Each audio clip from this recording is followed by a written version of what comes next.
Today's thought is happiness is not something ready-made. It comes from our own actions. I repeat my thought. Happiness is not something ready-made. It comes from our own actions. It means happiness we can't find anywhere else because happiness is the result of our own actions. If we are doing good work, then we'll get the happiness. This is today's thought. If you like this thought, please give it a like.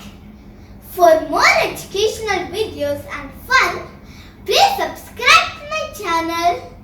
Bye. Have a good